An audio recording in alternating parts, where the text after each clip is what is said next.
بسم الله الرحمن الرحيم. aan wax ka barano weydiimaha kale ah what is money market iyo what is a capital market.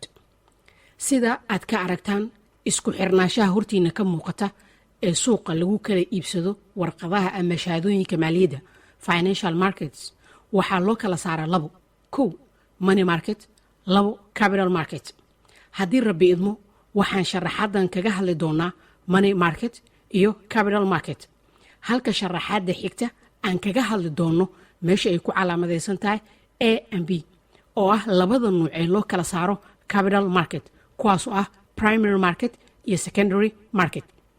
haddaan ku bilowno in aan qeexno money market, waa suuq lagu kala iibsado deynta ay muddadeeda ka yartahay sanadka, waana suuq u suurtageliya dadka haysta lacagta dheeraadka ah surplus unit inay maalgashtaan lacagtooda muddo gaaban inta ay lacagta meel iska ooli lahayd.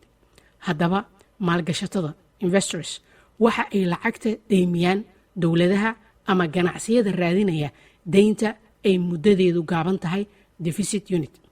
sidoo kale suuqan waa highly liquid. tusaale ahaan ciddii ka tirsan maalgashatada oo sugi weysa inta laga gaarayo muddada deynbixinta waxa ay warqadahooda maalgashiga kasii gadi karaan dhinacyo kale, oo waxaa sahlan in lacagtoodii deynta kaga maqnayd ay helaan xilliga ay rabaan, waana sababta uu suuqan u yahay highly liquid.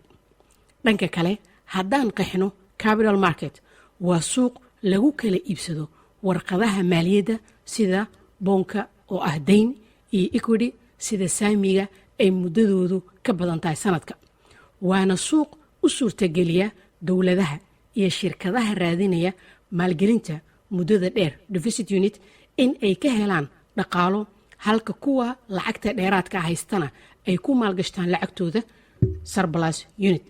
haddaba suuqan waxaa loo kala saaraa primary market iyo secondary market. haddii rabbi idmo sida aan soo sheegnay sharaxaadaha soo socda ayaan kaga hadli doonaa. suuqyada capital market waxaa ka mid ah suuqa lagu kala iibsado saamiyada stock market iyo suuqa lagu kala iibsado deynta ay muddadeedu dheer tahay bond market. dhanka kale qeexidda sida warqadaha maaliyadda, saamiga, boonka, hay-adaha maaliyadda ka dhegayso lifaaqyada hoose oo aan hadda ka hor kaga soo hadalnay. mahadsanidin waa inoo mar kale haddii rabbi idmo.